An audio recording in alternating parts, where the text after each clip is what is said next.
അങ്ങനെ നമ്മൾ മൊഡ്യൂൾ 2 കടന്നിരിക്കുകയാണ്. മൊഡ്യൂൾ 2 ഗ്രീക്ക് പൊളിറ്റിക്കൽ തോട്ട് അഥവാ പുരാതനമായ ഗ്രീസിലെ രാഷ്ട്രീയ ചിന്തയെക്കുറിച്ചാണ് പറയുന്നത്. പുരാതന യൂറോപ്പിൽ രാഷ്ട്രീയ തത്വചിന്തകളുടെയൊക്കെ കേന്ദ്രം ഗ്രീസായിരുന്നു. കാരണം ഗ്രീസിലാണ് രാഷ്ട്രീയപരമായ പ്രവർത്തനങ്ങൾ കൂടുതൽ ഉണ്ടായിരുന്നത്. യൂറോപ്പിൻ്റെ തെക്ക് ഭാഗത്തായിട്ട് നിലനിന്ന ഒരു പ്രദേശമാണ് ഗ്രീസ്. ഗ്രീസിലെ ജനങ്ങൾ താമസിച്ചിരുന്നത് സിറ്റി സ്റ്റേറ്റ്സിലായിരുന്നു, അഥവാ ചെറിയ ചെറിയ രാജ്യങ്ങൾ അല്ലെങ്കിൽ സംസ്ഥാനങ്ങളെന്ന് പറയാം. സംസ്ഥാനങ്ങൾ എന്നല്ല, സിറ്റി സ്റ്റേറ്റ്സ് എന്ന് ഉദ്ദേശിക്കുന്നത് ചെറിയ ചെറിയ സംസ്ഥാനങ്ങൾ, ചെറിയ ചെറിയ രാജ്യങ്ങൾ എന്നാണ് പറയാം. ഒരു സിറ്റി എന്ന് പറഞ്ഞാൽ നഗരം എന്നർത്ഥത്തിലല്ല. സിറ്റി സ്റ്റേറ്റ് എന്ന് പറഞ്ഞാൽ നഗരം എന്നർത്ഥത്തില്ല. ഞങ്ങൾ സിറ്റി എന്ന് പറയുന്നത് പിന്നെ കൊച്ചി സിറ്റി, കോഴിക്കോട് സിറ്റി എന്ന് പറയുന്നത് ഓരോ നഗരമല്ലേ. ഇതങ്ങനെയല്ല, ഒരു രാജ്യത്തിൻ്റെ പേരാത്, അല്ലെങ്കിൽ ഒരു ഭരണപ്രദേശത്തിൻ്റെ പേരാണ്. അതൊരു സംസ്ഥാനം എന്നും പറയാൻ പറ്റില്ല. പകരം ഒരു രാജ്യം, അഥവാ ജനങ്ങളൊക്കെ ഒരുമിച്ച് കൂടി ജീവിക്കുന്ന ഒരു സമൂഹത്തെയാണ് സിറ്റി എന്ന് പറഞ്ഞിരുന്നത്. അവിടുത്തെ ജനങ്ങളുടെ അഥവാ ഗ്രീസിലെ ജനങ്ങളുടെ രാഷ്ട്രീയപരമായ ആശയങ്ങളൊക്കെ അടിസ്ഥാനമാക്കി വെച്ചത് ഈ സിറ്റി സ്റ്റേറ്റ്സിൻ്റെ ചുറ്റുപാടുമായിട്ടാണ്. അഥവാ അവരുടെ രാഷ്ട്രീയവും ഭരണവും അങ്ങനത്തുള്ള കാര്യങ്ങളൊക്കെ നിലനിന്നിരുന്നത് ഈ സിറ്റി സ്റ്റേറ്റിനെ അടിസ്ഥാനമാക്കിയായിരുന്നു.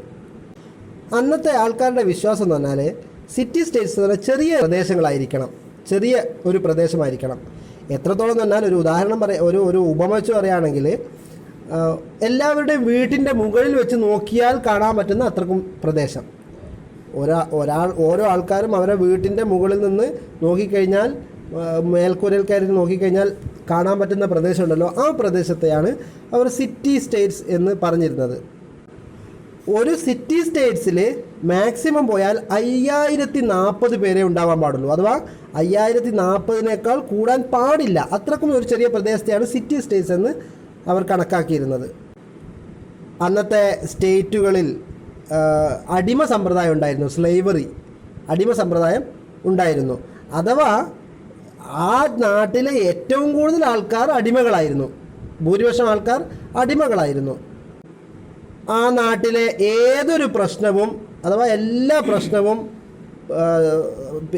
പ്രശ്നത്തിലും ഇടപെട്ട് തീരുമാനങ്ങൾ എടുത്തിരുന്നത് ജനങ്ങൾ നേരിട്ടായിരുന്നു. അഥവാ പൗരന്മാർ നേരിട്ട് പ്രശ്നങ്ങൾ ചർച്ച ചെയ്ത് അതിൻ്റെ പരിഹാരം കണ്ടെത്തുമായിരുന്നു. അഥവാ ഒരു സർക്കാരാണ് നമ്മുടെ നാട്ടിലൊക്കെ ഓരോ പ്രശ്നത്തിനും പരിഹാരം ഉണ്ടാക്കുന്നത്. പക്ഷേ അവിടെ സർക്കാരല്ല, മറിച്ച് ജനങ്ങൾ നേരിട്ടായിരുന്നു കാര്യങ്ങളിലൊക്കെ ചർച്ച ചെയ്ത് ഒരു നാട്ടിലൊരു പാലം വരണം. അപ്പോൾ പാലം വരണോ വേണ്ടേ എന്നുള്ളത് തീരുമാനിക്കാൻ ജനങ്ങളൊക്കെ ഒരുമിച്ചുകൂടും. എന്നിട്ട് ആ ഒരുമിച്ചുകൂടി എല്ലാ ജനങ്ങളും ഒരുമിച്ചുകൂടി അവരവരുടെ അഭിപ്രായം പറയും. അവസാനം ആ സമൂഹം തന്നെ, ആ ഒരുമിച്ചുകൂടി ജനങ്ങൾ തന്നെ ഒരു തീരുമാനം എടുക്കും, പാലം വേണമെന്ന്. പിന്നെയാണ് എവിടെയാണ് വേണ്ടത് തീരുമാനിക്കുക. എവിടെ വേണ്ടത് ഒരു തോടിൻ്റെ മുകളിലാണ്, അല്ലെങ്കിൽ പുഴേൻ്റെ മുകളിലാണ് സാധാരണ പാലം ഉണ്ടാകും. അതുകൊണ്ട് പുഴ ഉണ്ടാക്കണം ആദ്യം എന്ന്. അപ്പോൾ പുഴ ഉണ്ടാക്കും. അപ്പോൾ ആദ്യം ജനങ്ങളൊക്കെ ഒരുമിച്ച് കൂടി ചർച്ചകൾ ചെയ്ത് അങ്ങനെയാണ് തീരുമാനം എടുത്തിരുന്നത്. ഇന്നത്തെ പോലെ ഗവൺമെൻറ് രൂപത്തിലല്ല. അങ്ങനെയുള്ള ആ കാലഘട്ടത്തിലുള്ള ജനങ്ങളെല്ലാവരും നേരിട്ട് ഇടപെടുന്നതിന് പറയുന്ന പേരാണ് ഡയറക്റ്റ് ഡെമോക്രസി, അഥവാ പ്രത്യക്ഷ ജനാധിപത്യം. ജനങ്ങൾ നേരിട്ടുള്ള ജനാധിപത്യം എന്ന് പറയും. ജനങ്ങളുടെ എല്ലാ ആൾക്കാരും നേരിട്ട് ഒരു നിയമം നിർമ്മിക്കുന്നതിൽ പങ്കെടുക്കുന്നു, അല്ലാതെ പ്രതിനിധിയെ അയച്ചിട്ടല്ല. നമ്മുടെ നാട്ടിലൊക്കെ പ്രതിനിധി ആയിട്ട് ഒരു MLA ലൈനെ അയച്ചിട്ടല്ലേ. എന്നാൽ ജനങ്ങൾ നേരിട്ടാണ് അവിടെ നിയമങ്ങൾ നിർമ്മിക്കുന്നത്. അവിടുത്തെ ഗവൺമെൻറ്റിനെയും ഭരണാധികാരികളെയൊക്കെ ജനങ്ങൾ നേരിട്ടായിരുന്നു നടത്തിയിരുന്നത്. ജനങ്ങൾ നേരിട്ടായിരുന്നു ആ ഭരണപരമായ കാര്യങ്ങളൊക്കെ ചെയ്തിരുന്നത്. അങ്ങനെയാണെങ്കിൽ മാത്രമേ അവർ ഒരു സിവിലൈസ്ഡ് അല്ലെങ്കിൽ സംസ്കാരമുള്ളവരായി മാറൂ എന്നാണ് അവർ ചിന്തിച്ചിരുന്നത്. അവരെ നാട്ടുകാരല്ലാത്ത മറ്റുള്ള എല്ലാവരും ബാർബേറിയൻസ് ആയിരുന്നു. ബാർബേറിയൻസ് എന്ന് പറഞ്ഞാൽ പരിഷ്കൃതരല്ലാത്ത കൂട്ടക്കാർക്കാണ് ബാർബേറിയൻസ് എന്ന് പറയുന്നത്. അഥവാ അവരെ നാട്ടുകാരായിരുന്നു. പിന്നെ അവരുടെ ഭരണപരമായ കാര്യങ്ങളൊക്കെ ഇടപെടാൻ പറ്റുന്ന ആൾക്കാരായിരുന്നു സിവിലൈസ്ഡ് അഥവാ സംസ്കാരമുള്ളവർ. എന്നാൽ അപരിഷ്കൃതരും സംസ്കാരമില്ലാത്തവരൊക്കെയാണ് ബാക്കിയുള്ളവർ എന്നാണ് അവർ ചിന്തിച്ചിരുന്നത്. അതുകൊണ്ട് തന്നെ മറ്റു രാജ്യങ്ങളിൽ എന്ത് സംഭവിക്കുന്നു എന്ന് ഇവർ ശ്രദ്ധിച്ചതേയില്ല. കാരണം നമ്മളാണ് സിവിലൈസ്ഡ്, അവരൊക്കെ ബാർബേറിയൻസ്, സംസ്കാരം ഇല്ലാത്തവരാ. പിന്നെ നമ്മളെന്തിനാ അവരെക്കുറിച്ച് പഠിക്കണം, അവർ ചെയ്യുന്ന പോലെ നമ്മൾ ചെയ്യണം എന്ന് ചിന്തിച്ചുകൊണ്ട് മറ്റുള്ളവരെക്കുറിച്ച് ഒരു പഠനവും ഇവർ നടത്തിയിരുന്നില്ല. അവരെ സംബന്ധിച്ചോളം അവരുടെ ഓരോ സ്റ്റേറ്റുകളും അവരുടെ മതം പോലെയാണ്. അവർക്ക് മതം പോലെ ഒരു വൈകാരികമായൊരു സംഭവമായിട്ടാണ് അവർ കരുതിയിരുന്നത്. അതിലെ ഓരോ വ്യക്തിക്കും ഒരു സ്വകാര്യ ജീവിതം എന്നൊന്നില്ല, എല്ലാം പൊതു ജീവിതമാണ്. അഥവാ ഓരോ വ്യക്തികൾക്കും അവരുടെ വ്യക്തിത്വത്തിനല്ല പ്രാധാന്യം, മറിച്ച് സമൂഹത്തിന് ഒന്നാകെയാണ്. അതേസമയം ഓരോ വ്യക്തികളെയും അവഗണിച്ചു എന്ന് പറയാൻ പറ്റില്ല. എല്ലാ വ്യക്തികളെയും അവർക്ക് യോജിച്ചതായ ബഹുമാനം നൽകുകയും അവരുടെ സെൻറ്റിമെൻസുകളെ, അവരുടെ വികാരങ്ങൾക്ക് പ്രാധാന്യം കൊടുക്കുകയൊക്കെ ചെയ്തിട്ടുണ്ട്. അവിടുത്തെ ഓരോ വ്യക്തികളും അവരൊക്കെ ഏൽപ്പിച്ചതായ ഓരോ പ്രവർത്തനങ്ങളുണ്ട്. ആ എല്ലാ പ്രവർത്തനങ്ങളും ഓരോ വ്യക്തികളും ഏറ്റെടുത്ത് ചെയ്യണം. അതുപോലെ തന്നെ അവിടെ തൊഴിൽ വിഭജനമില്ല. എന്ന് പറഞ്ഞാൽ നമ്മുടെ നാട്ടിലൊക്കെ കൃഷിക്കാരെന്ന് പറഞ്ഞാൽ ഒരു കൂട്ടക്കാരാണ്, ഇരുമ്പ് പണിക്കാരെന്ന് പറഞ്ഞാൽ വേറെ കൂട്ടക്കാരാണ്, പിന്നെ തേങ്ങ ഇടിക്കുന്നവർ ഒരു വിഭാഗം, ഇനി എന്താ പറയുക, വണ്ടി ഓടിക്കുന്നവർ വേറെ വിഭാഗം, അങ്ങനെ തൊഴിൽ വിഭജനം ഉണ്ടല്ലോ. എന്നാൽ അവിടെ അങ്ങനെ ഉണ്ടായിരുന്നില്ല. എല്ലാ ആൾക്കാർക്കും ഏത് ജോലിയും ചെയ്യണമായിരുന്നു. അവിടുത്തെ ജനങ്ങളുടെ അവകാശങ്ങൾ തന്നെയായിരുന്നു ആ നാടിൻ്റെയും അവകാശം, അഥവാ സ്റ്റേറ്റിൻ്റെയും അവകാശം. ഗ്രീസിലെ ജനങ്ങൾ വളരെ സമാധാനപൂർണമായ ജീവിതമാണ് ജീവിച്ചു പോകുന്നത്. അതുകൊണ്ട് തന്നെ അവരുടെ മനസ്സ് വളരെ ശാന്തവും വളരെ ക്ലിയർ മൈൻഡുമായിരുന്നു. അഥവാ ഒരു കള്ള വിചാരമൊന്നും ഇല്ലാത്ത നല്ല മനസ്സുള്ള ആൾക്കാരായിരുന്നു. അതുകൊണ്ട് തന്നെ ജീവിതത്തിൻ്റെ വ്യത്യസ്തമായ ചോദ്യങ്ങൾ, ജീവിതവുമായി ബന്ധപ്പെടുന്ന വ്യത്യസ്തമായ ചോദ്യങ്ങളെക്കുറിച്ച് അല്ലെങ്കിൽ വിഷയങ്ങളെക്കുറിച്ച് ചിന്തിക്കാൻ അവർക്ക് കഴിവുണ്ടായിരുന്നു.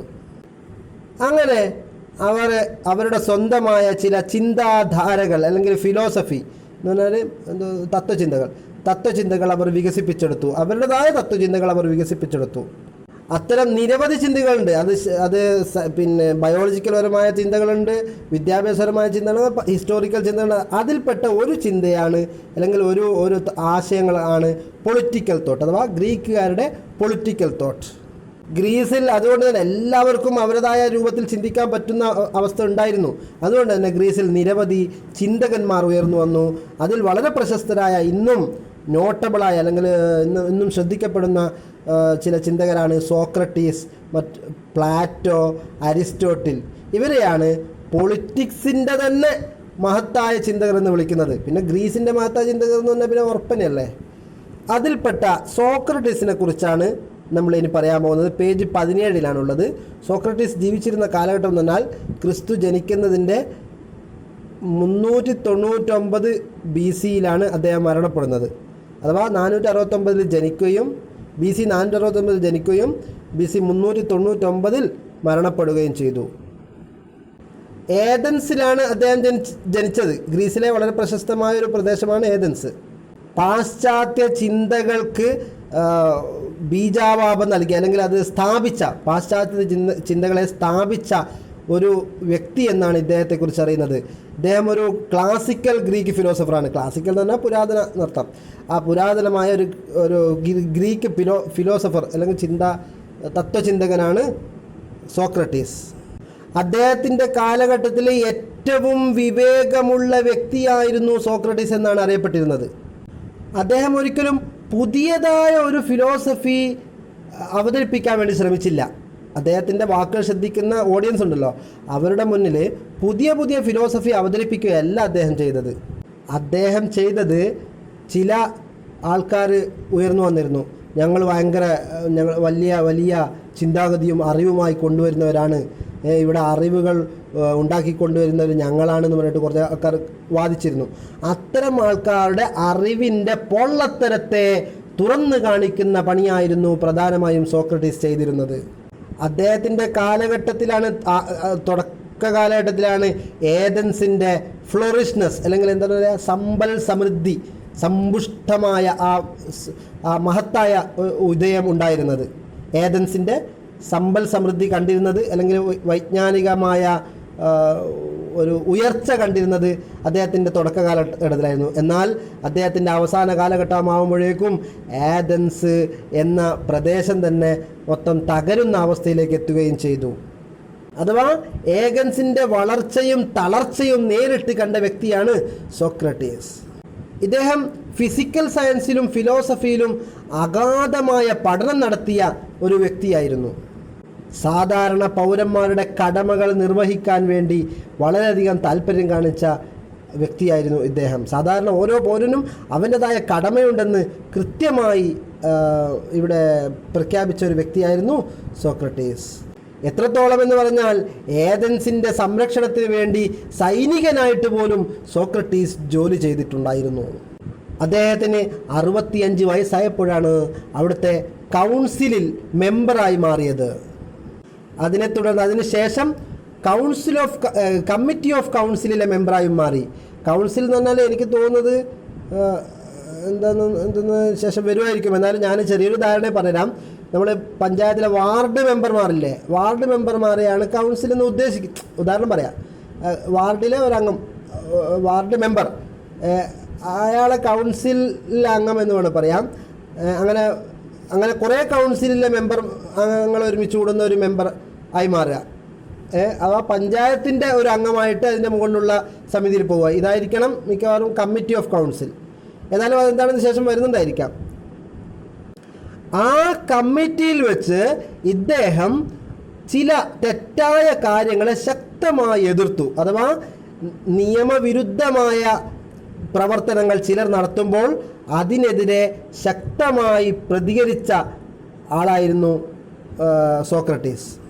അന്നത്തെ കാലത്ത് 30 ടിറൻസ് എന്ന് പറഞ്ഞൊരു വിഭാഗം ഉണ്ടായിരുന്നു. 30 ടിറൻസ് എന്ന് പറഞ്ഞാൽ നമ്മുടെ നാട്ടിലൊക്കെ പണ്ട് പിന്നെ ഓരോ നാടുവാഴികളുണ്ടായിരുന്നു. എന്ന് പറഞ്ഞാൽ ചെറിയ പ്രദേശത്തിൻ്റെ ജന്മിമാർ അല്ലെങ്കിൽ നാടുവാഴികൾ എന്നെല്ലാം പറയില്ലേ, അത്തരം കൂട്ടക്കാർക്കാണ് ടിറൻസ് എന്ന് പറയുക. ഈ ടിറൻസ് 30 പേരടങ്ങുന്ന ഒരു ടിറൻസ് ഉണ്ടായിരുന്നു. 30 ടിറൻസുകൾ. അവരുടെ പ്രവർത്തനങ്ങൾ നിയമവിരുദ്ധവും നീതിയില്ലാത്തതുമായിരുന്നു.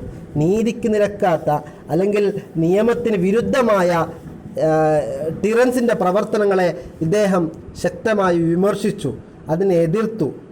ഇദ്ദേഹത്തിൻ്റെ ആശയപ്രകാരം ഒരു രാഷ്ട്രീയ പ്രവർത്തനത്തിന് മൂല്യത്തിൻ്റെ അടിസ്ഥാനമുണ്ടാവണം. എന്ന് പറഞ്ഞാൽ നല്ല ആദർശത്തിൽ അടിസ്ഥാനമായതായിരിക്കണം രാഷ്ട്രീയം എന്ന ആദർശ രാഷ്ട്രീയത്തിൻ്റെ വ്യക്തിയായിരുന്നു മിസ്റ്റർ സോക്രട്ടീസ്.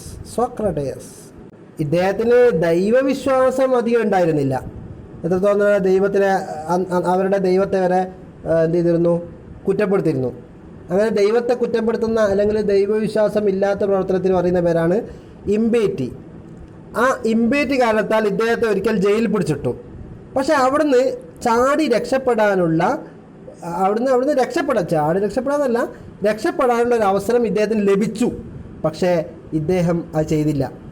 എന്നെ എന്ത് കാരണത്താലാണോ ഇവിടെ ജയിലിലിട്ടത് അക്കാരണം തെറ്റാണ് എന്ന് മനസ്സിലാക്കി എന്നെ നിയമപരമായി പുറത്താക്കണമെന്നായിരുന്നു ഇദ്ദേഹത്തിൻ്റെ ആവശ്യം. ഇദ്ദേഹത്തെ പിടിച്ച് ജയിലിലിട്ടു. ജയിലിലിട്ടപ്പോൾ അവിടുത്തെ നിയമമായിരുന്നു അങ്ങനെ, അല്ലെങ്കിൽ ദൈവികമായ കാര്യങ്ങളൊക്കെ എതിർക്കുക എന്നുള്ളത് അവിടുത്തെ നിയമമായിരുന്നു. ആ നിയമത്തിന് വിരുദ്ധമായി ഞാൻ പ്രവർത്തിച്ചിട്ടുണ്ട്, അതുകൊണ്ട് തന്നെ എനിക്ക് ശിക്ഷ കിട്ടേണ്ടതാണ്.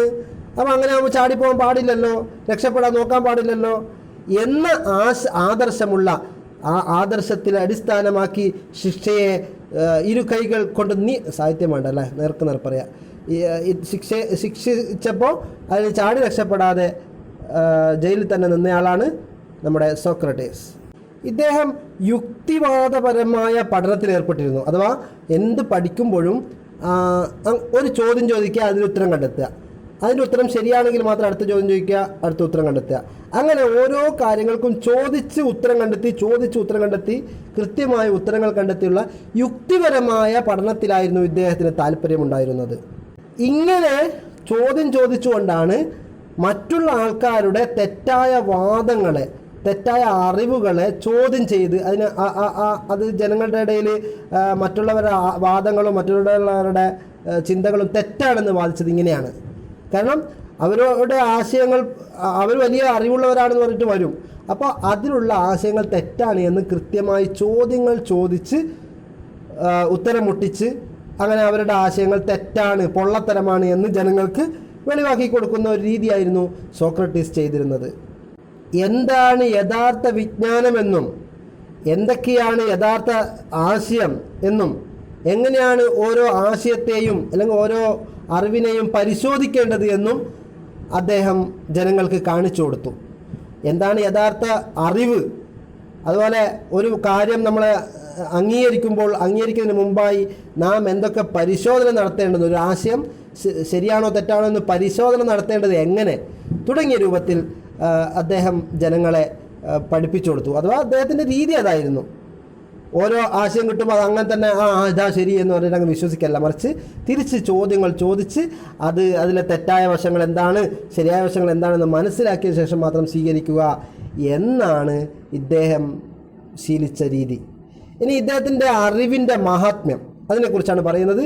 Page number 18 virtue of knowledge. അറിവ് എന്നത് തന്നെ ഒരു മഹത്തായ അല്ലെങ്കിൽ ഒരു നന്മയാണ്, അല്ലെങ്കിൽ മഹത്തായ ഒരു സംഭവമാണ്. അഥവാ വിദ്യാധനം സർവധനാൽ പ്രധാനം എന്നാണ് പറയില്ലേ, ആ രൂപത്തിൽ അറിവിൻ്റെ മഹാത്മ്യത്തെക്കുറിച്ചാണ് ഇനി പറയാൻ പോകുന്നത്. സോക്രട്ടീസ് പറയുന്നത് അറിവ് 2 തരത്തിലുണ്ട്. ഒന്ന് വിശ്വാസം അല്ലെങ്കിൽ അഭിപ്രായം, മറ്റൊന്ന് വിജ്ഞാനം. അഥവാ നോളജ് എന്ന വിജ്ഞാനവും അതുപോലെ തന്നെ വിശ്വാസം എന്ന ബിലീഫും, ഇങ്ങനെ 2 ഐറ്റം അറിവുകളാണ് ഉള്ളത് എന്ന് ഇദ്ദേഹം പറയുന്നു. അതിൽ ഒന്നാമത്തെ പറഞ്ഞത് ബിലീഫാണ്. ബിലീഫ് എന്നോ അല്ലെങ്കിൽ ഒപ്പീനിയൻ, അഭിപ്രായം എന്നോ പറയാം. അഥവാ അഭിപ്രായം, വിശ്വാസം, ഇതൊക്കെയാണ് ഒരൈറ്റം. ആ ഐറ്റത്തെക്കുറിച്ച് ഇദ്ദേഹം പറയുന്നത് ഒപ്പീനിയൻ എന്ന് പറഞ്ഞാൽ, അത് അഭിപ്രായം എന്ന് പറഞ്ഞാൽ അത് സൗണ്ടല്ല എന്ന് പറഞ്ഞാൽ ശബ്ദമല്ല എന്നല്ല ഇവിടെ ഉദ്ദേശിക്കുന്നത്, നല്ല ഉറപ്പുള്ളതല്ല. അതുകൊണ്ട് തന്നെ ഏത് സമയത്തും അതിന് മാറ്റങ്ങൾ ഉണ്ടായേക്കാം. ഒരാളുടെ അഭിപ്രായം മഴ പെയ്യുന്നത് നല്ലതാണ് എന്നൊരു അഭിപ്രായമുള്ള ആളാന്ന് വെച്ചോ, അവിടെ മനസ്സിലാ അഭിപ്രായമാണ്. അങ്ങനെ മഴ പെയ്താൽ നല്ലതാണ് എന്നിങ്ങനെ അഭിപ്രായപ്പെട്ടുകൊണ്ടിരിക്കുമ്പോൾ മഴ പെയ്യാൻ തുടങ്ങി. അപ്പോൾ അയാൾ വെച്ചോ കുറച്ചും കൂടി നല്ലതാണ്, കുറച്ചും കൂടി മഴ പെയ്താൽ. അങ്ങനെ മഴ പെയ്ത് പൊടിയ മഴ, അമ്മാതിരി മഴ, സെക്കൻഡിൽ സെൻറ്റിമീറ്റർ കണക്ക് മഴ. അതോടുകൂടി അയാളുടെ വീട് വെള്ളപ്പൊക്കത്തിലാകാൻ തുടങ്ങി. അയാൾ പറഞ്ഞു മഴ നല്ലതായിരുന്നു, പക്ഷേ ഇപ്പോൾ വല്ലാത്ത നല്ലതായിപ്പോയി എന്നൊരു ഇതിൽ അഭിപ്രായം മാറ്റൂലേ. അഥവാ ഒരു അഭിപ്രായം, ഒപ്പീനിയൻ എന്ന സാധനം ശക്തമായ ഒരു കാര്യമല്ല. അത് എപ്പോൾ വേണമെങ്കിലും മാറ്റങ്ങൾ വന്നുകൊണ്ടേയിരിക്കാം. എന്നാൽ അതേ സമയം തന്നെ യഥാർത്ഥ അറിവ് എന്നത് അത് നല്ല ശക്തമായതാണ്, സൗണ്ടാണ്. സൗണ്ട് എന്ന് ഉദ്ദേശിക്കുന്നത് ശബ്ദം എന്നല്ല ഇവിടെ, കുറച്ച് ഉറപ്പുള്ളതാണ്. അതിന് ശക്തമായ ഉറപ്പുള്ള അടിസ്ഥാനമുള്ളതാണ്. അതുകൊണ്ട് തന്നെ ഒരു മനസ്സിൻ്റെ യഥാർത്ഥ പൊസഷൻ, അഥവാ ഒരു മനസ്സ് യഥാർത്ഥത്തിൽ കരുതി വെക്കേണ്ടത്, പൊസഷൻ എന്ന് പറഞ്ഞാൽ ഒരാളുടെ കയ്യിൽ ഉണ്ടായിരിക്കുക എന്നൊക്കെയാണ് അർത്ഥം. എൻ്റെ പൊസഷനിലാണ് എൻ്റെ എൻ്റെ വീട് എന്ന് പറയുമ്പോൾ എൻ്റെ അധികാരത്തിലാണ്, എൻ്റെ സ്വത്തായിട്ടാണ് ഉള്ളത്. അപ്പോൾ ഒരു മനസ്സിൻ്റെ യഥാർത്ഥ സ്വത്ത് അല്ലെങ്കിൽ യഥാർത്ഥ കൈവശം ഉണ്ടായിരിക്കേണ്ടത് ഇത്തരം അറിവുകളെയാണ്, യഥാർത്ഥ അറിവുകളെയാണ് ഓരോ മനസ്സിലും ഒരു സ്വത്തായി വെക്കേണ്ടത്. അതിന് മാറ്റങ്ങൾ വരില്ല. ശാസ്ത്രീയ ബോധത്തോടു കൂടിയുള്ള ഒരു യാഥാർത്ഥ്യം അല്ലെങ്കിൽ സത്യമാണ് ഈ അറിവ്. ഇത്തരം സത്യങ്ങളും മൂല്യങ്ങളും അല്ലെങ്കിൽ മഹത്തായ ആശയങ്ങളുമാണ് അറിവിൻ്റെ ബദലായി നിൽക്കാൻ പറ്റുന്ന, അല്ലെങ്കിൽ അറിവിനെ പ്രതിനിധീകരിച്ച് നിൽക്കാൻ പറ്റുന്ന ഒരു കാര്യം. അഥവാ അറിവ് എന്നത് സത്യമാണ്, സത്യത്തെയാണ് അറിവായി പരിഗണിക്കുന്നത്. യഥാർത്ഥ അറിവിനെ അടിസ്ഥാനമാക്കിയുള്ള ആ ഉള്ളിലുള്ള നന്മബോധം അല്ലെങ്കിൽ നല്ലത് എന്ന ബോധം, ആ ബോധം ഒരിക്കലും മാറ്റം വരില്ല. അത് പെർമനൻ്റാണ്, സ്ഥിരമായി നിൽക്കുന്നതാണ്. അത് ഓരോ ആളുടെയും വികാരത്തിനനുസരിച്ച് കീഴ്പ്പെട്ടു കൊടുക്കുകയില്ല. സോക്രട്ടീസിൻ്റെ ആശയമായിരുന്നു ഇതൊക്കെ. ഇദ്ദേഹത്തിൻ്റെ ആശയത്തെക്കുറിച്ച്, സോക്രട്ടീസിൻ്റെ ആശയത്തെക്കുറിച്ച് മാക്സെ എന്ന ഒരാൾ പിന്നീട് പറയുന്നുണ്ട്, യാഥാർത്ഥ്യങ്ങൾ, വസ്തുതകൾ, ആ വസ്തുതകൾക്ക് മാത്രമായിരുന്നു ഇദ്ദേഹം പ്രാധാന്യം കൊടുത്തിരുന്നത്. അഥവാ വസ്തുതകൾക്ക് അടിസ്ഥാനമാക്കി അദ്ദേഹം ഉറച്ച റീസണിങ് നടത്തി എന്ന് പറഞ്ഞാൽ അത് ഉറച്ച ചിന്തകൾ നടത്തി. ഓരോ മനുഷ്യനെയും മുന്നോട്ട് നയിക്കേണ്ടത് അറിവിൻ്റെ അടിസ്ഥാനത്തിലാണ്, അല്ലെങ്കിൽ യഥാർത്ഥ വിജ്ഞാനത്തിൻ്റെ അടിസ്ഥാനത്തിലായിരിക്കണമെന്ന് അദ്ദേഹം ചിന്തിച്ചു. അദ്ദേഹം എന്ന് പറഞ്ഞാൽ സോക്രട്ടീസ് ചിന്തിച്ചു എന്ന് മാക്സെ പറയുന്നതാണ്. ഓരോ വ്യക്തികളുടെയോ ഓരോ കാലത്തിൻ്റെയോ താല്പര്യങ്ങൾക്കനുസരിച്ച് മാറാത്ത അതുമായൊന്നും ബന്ധിക്കാത്ത, അല്ലെങ്കിൽ അതിൽ ആ സമയത്തൊക്കെ മാറ്റമില്ലാതെ നിലനിൽക്കുന്ന ഒരു യാഥാർത്ഥ്യത്തിലേക്ക് അല്ലെങ്കിൽ ഒരു സത്യത്തിലേക്ക് എത്തിച്ചേരാൻ വേണ്ടിയാണ് ഈ യഥാർത്ഥ അറിവുകളെ ഇദ്ദേഹം ഉപയോഗിച്ചിരുന്നത്. ആ യഥാർത്ഥ അറിവുകളാണ് പ്രാപഞ്ചക സത്യവും അതുപോലെ തന്നെ എറ്റേണലും എന്ന് പറഞ്ഞാൽ ശാശ്വതമായതും. അഥവാ ട്രൂ നോളജിനായിരുന്നു ഇദ്ദേഹം പൂർണ്ണ പ്രാധാന്യം നൽകിയിരുന്നത്. അത് ഓരോ വ്യക്തിക്കനുസരിച്ച് അങ്ങോട്ടും ഇങ്ങോട്ടും മാറ്റം വരുത്താനോ അല്ലെങ്കിൽ ഓരോ കാലത്തിനനുസരിച്ച് അങ്ങോട്ടും ഇങ്ങോട്ടും മാറ്റം വരുത്താനോ പാടില്ലാത്ത രൂപത്തിലുള്ള വസ്തുതകളാണ്, അത്തരം അറിവുകളാണ് യഥാർത്ഥത്തിൽ വേണ്ടത് എന്ന് ഇദ്ദേഹം വിശ്വസിച്ചിരുന്നു. ഇതൊക്കെ സോക്രട്ടീസിൻ്റെ ചിന്താഗതിയായിരുന്നു എന്നാണ് പറയുന്നത്. അറിവില്ലായ്മയാണ് അല്ലെങ്കിൽ അജ്ഞതയുടെ ഫലമായാണ് എല്ലാ തിന്മകളും ഉണ്ടാകുന്നത് എന്ന് സോക്രട്ടീസ് വിശ്വസിച്ചിരുന്നു. തിന്മകളെ കുറിച്ച് അറിയുമായിരുന്നുവെങ്കിൽ ഒരു മനുഷ്യനും ഒരു മോശത്തരവും ചെയ്യുകയില്ല. സാധാരണ നിലയിൽ ഒരു മനുഷ്യനും തെറ്റായ കാര്യങ്ങൾ ചെയ്യുകയില്ല. തിന്മയെക്കുറിച്ച് അയാൾ ബോധവാനാണെങ്കിൽ, അഥവാ ഒരു കാര്യം ചെയ്യുന്നത് തിന്മയാണെന്ന് അയാൾക്ക് മനസ്സിലായി കഴിഞ്ഞാൽ ആ കാര്യം അയാൾ ചെയ്യുകയില്ല എന്നാണ് സോക്രട്ടീസ് എന്ന ആൾ പറയുന്നത്. പക്ഷേ ഈ ആശയം ശരിയാണ് എന്ന് വിശ്വസിക്കാൻ പറ്റുകയില്ല. കാരണം വെള്ളമടിക്കുന്ന എത്ര ആൾക്കാർ ചിന്തിക്കുന്നുണ്ട് ഇത് മോശമാണെന്ന്, പക്ഷേ അടിക്കാണ്ടിരിക്കുന്നുണ്ടോ? അടിക്കുന്നുണ്ട്. ഇത് മോശമാണ് മക്കളെ, അടിക്കരുത് മക്കളെ എന്ന് പറഞ്ഞിട്ട് അടിക്കുന്നുണ്ട്. അപ്പോൾ അത് പ്രകാരം നമുക്കൊരു കാര്യം ഉറപ്പിച്ചു പറയാം, സോക്രട്ടീസിൻ്റെ ഈ ആശയം പൂർണ്ണമായും ശരിയല്ല. കാരണം തിന്മകളാണെന്ന് അറിഞ്ഞിട്ട് പോലും വ്യക്തിപരമായ നേട്ടത്തിനോ അല്ലെങ്കിൽ മറ്റേതെങ്കിലും കാരണത്താലോ തെറ്റുകൾ ചെയ്യുന്ന അത്തരം തെറ്റായ കാര്യങ്ങൾ ചെയ്യുന്നത് നമ്മൾ എല്ലാ കാലത്തും കണ്ടിരിക്കുന്നുണ്ട്. അപ്പോൾ ഒരു തെറ്റാണ് എന്നൊരാൾ മനസ്സിലാക്കി കഴിഞ്ഞാൽ ആ തെറ്റിൽ നിന്ന് വിട്ടു നിൽക്കുമെന്നാണ് സോക്രട്ടീസ് പറയുന്നത്. പക്ഷേ തെറ്റാണെങ്കിലും നമുക്കത് ചെയ്യാമെന്ന രൂപത്തിൽ തന്നെ തെറ്റ് ചെയ്യുന്നവർ നിരവധിയുണ്ട്. ഇത്രയാണ് സോക്രട്ടീസിനെ കുറിച്ച് പറയാനുള്ളത്. ഇനി മിസ്റ്റർ പ്ലാറ്റോ, അത് അടുത്ത ക്ലിപ്പിൽ പറയാൻ തോന്നുന്നു.